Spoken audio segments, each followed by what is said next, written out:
คำเตือนทุกถ้อยคำและเหตุการณ์ในมหานครแห่งนี้เป็นเพียงภาพลวงตาที่ถักทอจากจินตนาการไม่มีตัวตนอยู่จริงไม่พาดพิงถึงผู้ใดภายใต้แสงสีและรหัสลับอาจมีรอยแยกของกลโกงที่เจ็บปวดการจารกรรมข้อมูลกลไกของความแค้น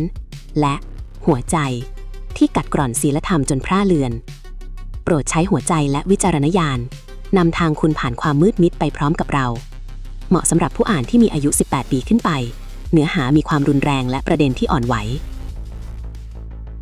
Chapter 3 เครื่องรบกวน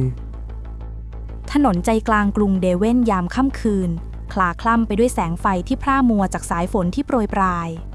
พราวฟ้านั่งอยู่ในเบาะหลังของรถเอสลาสีขาวคันหรูเธอกำลังใช้ปลายนิ้วม้วนปลายผมสีน้ำเงินเข้มเล่นด้วยความเคยชินขณะจดจ่ออยู่กับรายงานในแท็บเล็ต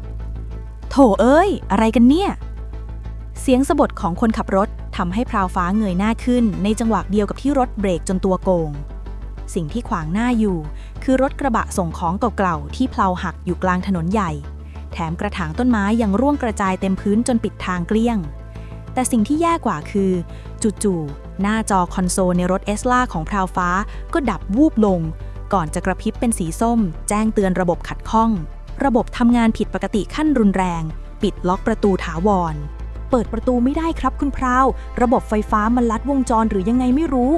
คนขับรถละล่ำละลักบอกขณะพยายามดึงมือจับประตูไฟฟ้าที่แน่นสนิทระบบขัดข้องขั้นวิกฤตปิดล็อกประตูงั้นหรอพราวฟ้าทวนคำเสียงสั่นเธอพยายามกดปุ่มปลดล็อกซ้ำๆแต่มันกลับไร้การตอบสนองรถเอสลาที่แสนฉลาดกำลังกลายเป็นกรงเหล็กที่ตัดขาดเธอออกจากโลกภายนอกอย่างสมบูรณ์พราวต้องไปงานเลี้ยงให้ทันภายในอีก15นาทีด้วยสิพราวฟ้าขมวดคิ้วพลางสะบัดข้อมือขึ้นมองตัวเลขเรืองแสงที่ปรากฏบนหน้าปัดกระจกคริสตัลบางเฉียบวงจรดิจิทัลที่นับถอยหลังวินาทีอย่างเที่ยงตรงจนหน้าหายใจสะท้อนวาววับในดวงตาสีซัฟไฟร์ที่ฉายแวววุ่นวายใจเธอเริ่มมองไปรอบตัวอย่างร้อนรนผ่านกระจกฟิล์มสีเข้มที่บดบังทัศนียภาพภายนอกจนมืดมัวกว่าปกติรถที่เคยเป็นดั่งปราการที่ปลอดภัยที่สุดบัดนี้กลับให้ความรู้สึกเหมือนอุโมงค์ปิดตายที่กำลังจะขาดอากาศเอริสที่ขี่มอเตอร์ไซค์มาจอดนิ่งตามหลังเธอขมวดคิ้วภายใต้หน้ากากผ้าสีดำพลางมองดูรถหรูคันข้างหน้าที่จอดนิ่งทื่อผิดปกติท่ามกลางแถวรถที่เริ่มติดสะสมยาวเหยียดบ้าจริงมาเสียอะไรตรงนี้เอริสพึมพำเธอตั้งใจจะแค่ตามมาเก็บข้อมูลกิจวัตรของพราวฟ้าเงียบๆแต่ดูเหมือนความฉลาดของรถรุ่นใหม่จะทำให้เป้าหมายของเธอติดแงกอยู่ในกรงเหล็กรู้แต่เปลือกจริงๆเอริสสะบดเบาๆในลำคอเสียงเครื่องยนต์ดูคาติยังคงครางต่ำกระหึ่มแข่งกับเสียงฝนเธอเห็นเงาตะคุ่มของคนขับรถที่พยายามเขย่าประตูอย่างบ้าคลั่งเธอรู้ทันทีว่าระบบนิรภัยป้องกันความล้มเหลวของรถรุ่นนี้เห่งซวยแค่ไหนเมื่อมันเจอความชื้นหรือแรงกระชากที่ผิดจังหวะเอริสชั่งใจอยู่เพียงวินาทีเดียวก่อนจะถอนหายใจยาวพลางเตะขาตั้งมอเตอร์ไซค์ลงเธอไม่ได้อยากเป็นพลเมืองดีให้ใครเห็นแต่ความไร้ประสิทธิภาพของเทคโนโลยีตรงหน้ามันช่างขวางหูขวางตาแฮกเกอร์อย่างเธอเสียเหลือเกินเธอดับเครื่องยนต์เดินฝ่าสายฝนโปรยๆพร้อมกับถอดหมวกกันน็อกสีดำมาดออกปล่อยให้ผมหยักโศกสีน้ำตาลอ่อนยุ่งเซอรับลมฝนทำทีเป็นจะไปดูเหตุการณ์ข้างหน้าก่อนจะหยุดเดินเมื่อเห็นพราวฟ้าที่เริ่มมีสีหน้าตื่นตระหนกพยายามดึงมือจับประตูอยู่ด้านในเอริสเคาะกระจกรถเอสลาตรงตำแหน่งที่พราวฟ้านั่งอยู่เบาๆพราวฟ้าเงยหน้าขึ้นสบตากับผู้หญิงในชุดหนังสีดำที่ยืนอยู่ข้างนอกในตาสีน้ำผึ้งที่ลุ่มลึกจ้องกลับมาประกายของมันวาววับสะท้อนกับแสงไฟสีแดงจากหน้าจอคอนโซลที่กำลังวิกฤตเอริสชะงักไปครู่หนึ่งเมื่อได้เห็นในตาสีน้ำเงินแซฟไฟร์ในระยะใกล้ขนาดนี้มันวาววับและเต็มไปด้วยคำถามท่ามกลางความมืดมิดในรถแต่เธอเก็บอาการได้อย่างรวดเร็วถอยไปค่ะถ้าไม่อยากให้หน้ากระแทกกระจกเอริสพูดเสียงเรียบพลางส่งสัญญาณมือให้คนข้างในขยับถอยออกไปเพราะเธอรู้ดีว่าเมื่อระบบนิรภัยถูกกระตุ้นด้วยวิธีลัดประตูจะดีดตัวออกด้วยแรงดันอากาศฉุกเฉินแม้คนข้างในจะได้ยินไม่ถนัดแต่ท่าทางของเธอก็สื่อความหมายชัดเจนเอริสไม่ได้ใช้ชุดคำสั่งแฮ็กเพื่อทำลายแต่เธอหยิบพวงกุญแจที่มีอุปกรณ์หน้าตาประหลาดออกมามันมีหน้าจอจิ๋วที่กำลังวิ่งตัวเลขรหัสสุ่มอย่างรวดเร็ว เธอใช้นิ้วโป้งกดปุ่มเล็กๆด้านข้างเครื่องเพื่อล็อกรหัสที่ตรงกับโปรโตคอลของรถเอสลา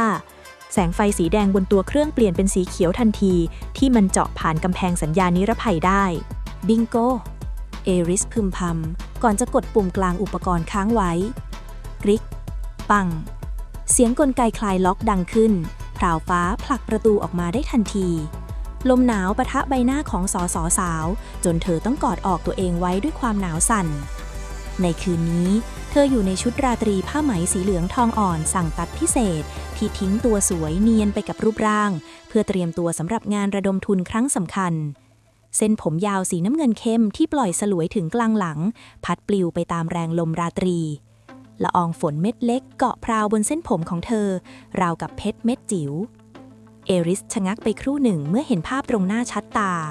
แสงไฟจากหน้ารถคันหลังสาดกระทบแผ่นหลังเนียนละเอียดที่เปิดเปลือยลึกถึงเอวสีเหลืองทองของผ้าไหมยิ่งขับให้ผิวขาวจัดนั้นให้เปล่งประกายราวกับมุกเนื้อดีเมื่อรวมกับเส้นผมสีน้ำเงินเข้มที่พาดผ่านยิ่งทำให้เธอโดดเด่นท่ามกลางความมืดมิดและหยดน้ำฝนที่เกาะพราวราวกับเพชรเม็ดจิ๋วมันเป็นความงามที่ดูอันตรายและดึงดูดสายตาจนแฮกเกอร์สาวเผลอกลั้นหายใจไปชั่วขณะขอบคุณมากค่ะว่าแต่คุณรู้ได้ยังไงว่าฉันติดอยู่ข้างในพราวฟ้าถามด้วยน้ำเสียงที่ยังสั่นเครือสายตาจับจ้องไปที่ดวงตาสีน้ำผึ้งที่ถูกบดบังอยู่ภายใต้ผ้าบัฟสีดำสนิทที่สะดุ้งตื่นจากภวังค์ความงามของพราวฟ้าเมื่อได้ยินเสียงของเธอเอริสสะดุ้งเล็กน้อยเหมือนเพิ่งถูกปลุกออกจากภวังค์แห่งความงามตรงหน้าในนาฏสีน้ำเงินเข้มและกลิ่นหอมกรุ่นที่นิยามไม่ได้แต่มันให้ความรู้สึกหรูหราและอ่อนโยนเหมือนดอกไม้ป่าที่บานในคืนฝนตกลอยออกมาจากเรือนผมสีน้ำเงินที่เปียกชื้นของพราวฟ้าจนแฮกเกอร์สาวเผลอสูดหายใจลึกโดยไม่รู้ตัวเธอรีบกระพริบตาเรียกสติพลางตีสีหน้าให้เรียบเฉยตามเดิมอย่างรวดเร็ว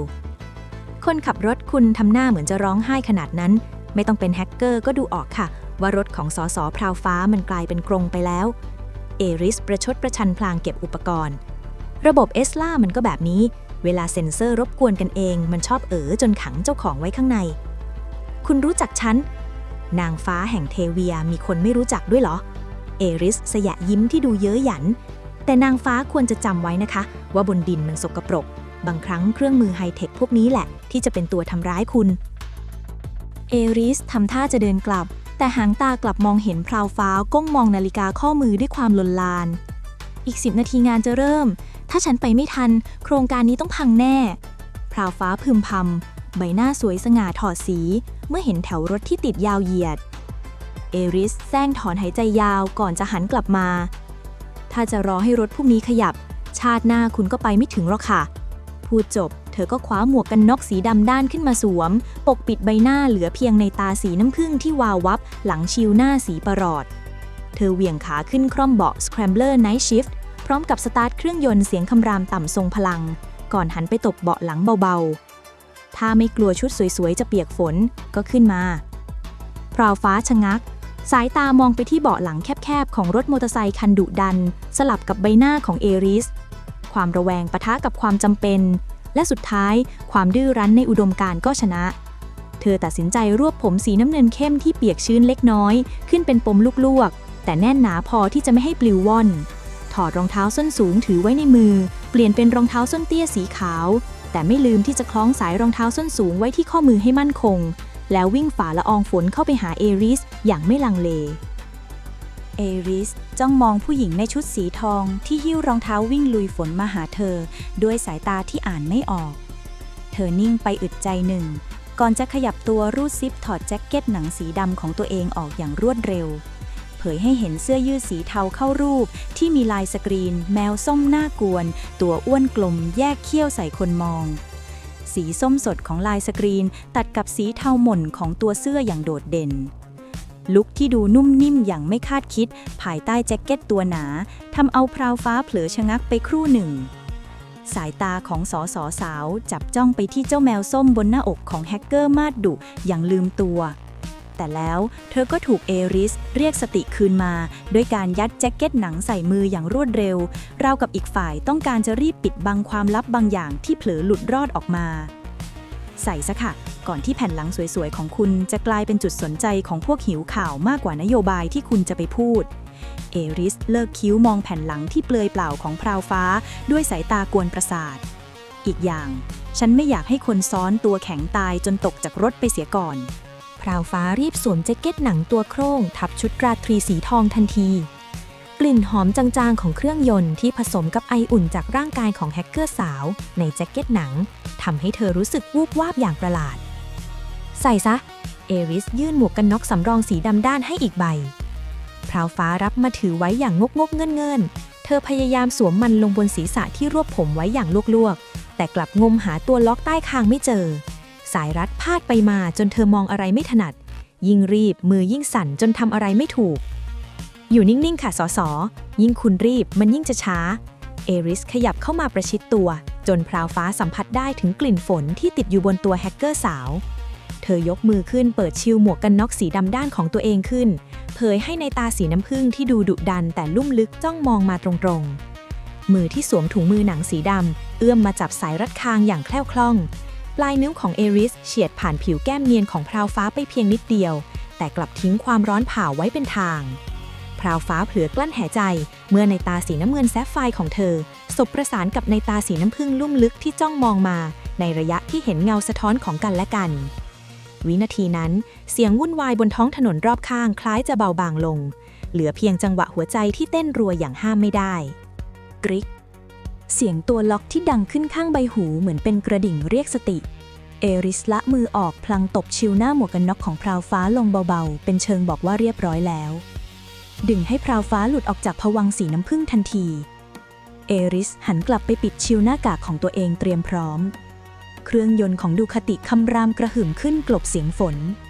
ท่าทางของเธอดูตัดขาดจากโลกภายนอกและพร้อมจะพุ่งทะยานไปข้างหน้า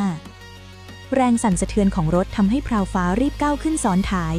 แต่เพราะความยาวของกระโปรงผ้าไหมสีทองที่ถูกออกแบบมาเพื่อเดินบนพรมแดงกลับพันแข้งพันขาจนเธอเกือบจะหงายหลังทำไม่ได้คว้าไหล่ของเอริสไว้ทันระวังหน่อยค่ะคุณสสคู่หูฉันไม่ใช่รถฟักทองในซินเดอเรลล่านะเอริสพูดกลั้วหัวเราะในลำคอโดยไม่หันมามองแต่กลับเอื้อมมือข้างหนึ่งไปข้างหลังจับมือของพราวฟ้าที่วางอยู่บนไหล่ให้เลื่อนลงมาที่เอวของเธอแทนอยู่บนรถฉันห้ามปล่อยมือเด็ดขาดนะคะเอริสบิดคันเร่งส่งร่างของคนสองคนทะยานออกไปดูคาติสีน้ำเงินหม่นเหล็กกล้าพุ่งทะยานซิกแซกผ่านช่องว่างระหว่างรถที่ติดขัดอย่างคล่องแคล่วพราวฟ้าเผลอกอดเอวเอริสไว้แน่นลมหนาวและละอองฝนปะทะร่างแต่ความร้อนจากแผ่นหลังของคนข้างหน้ากลับทำให้เธอรู้สึกปลอดภัยอย่างประหลาดแสงไฟนีออนจากจอโฆษณายักษ์เหนือถนนสาดสะท้อนม่านฝนเป็นเส้นสีสวยงามพรานฟ้าได้มองเห็นกรุงเดเวนในมุมมองที่ไม่เคยเห็นมาก่อนมุมมองจากเบาะรถมอเตอร์ไซค์ที่ไม่มีกระจกกั้นพราวฟ้าสะกดอารมณ์ตื่นเต้นขณะที่ซบแผ่นหลังพิงกับเอริสบนรถมอเตอร์ไซค์ที่ทะยานฝ่าลมราตรีทันทีที่เลี้ยวเข้าสู่เขตแกรนด์เดเวนโรงแรมหรูระดับ6ดาวที่สว่างไสวไปด้วยไฟประดับสีทองอารามตัดกับท้องฟ้าสีนิลเอริสอาศัยทักษะความชำนาญหักเลี้ยวหลบออกจากเส้นทางหลักมุ่งหน้าไปยังมุมมืดใต้เงาปีอาคารด้านข้างซึ่งอยู่ห่างจากจุดจอดพรมแดงเพียงไม่กี่เมตรกลับเป็นจุดอับสายตาที่พ้นจากแสงแฟลชของฝูงนักข่าวและสายตาช่างสงสัยของผู้ร่วมงานเอริสเบรกเครื่องยนต์ระบบเดสโมโดสมิกจนนิ่งสนิทพิงไว้เพียงเสียงครางต่ำของท่อไอเสียที่สั่นสะเทือนในความเงียบพราวฟ้าก้าวลงจากเบาะรถด้วยท่าทีเร่งรีบเธอถอดหมวกกันน็อกส่งคืนให้เอริสก่อนจะตามด้วยการถอดแจ็คเก็ตหนังตัวโคร่งออกความเย็นจัดของอากาศหลังฝนตกเข้าปะทะผิวแผ่นหลังที่เปลือยเปล่าทันทีจนเธอเผลอห่อไหล่แต่ปลายนิ้วเรียวยังคงทำหน้าที่ได้อย่างดีเยี่ยมเธอรีบสางผมที่ยุ่งเหยิงจากการต้านลมให้กลับมาเป็นทรงอย่างแคล่วคล่องบรรยากาศรอบตัวเต็มไปด้วยความกดดันที่แฝงมากับไอเย็นจัดหลังฝนตก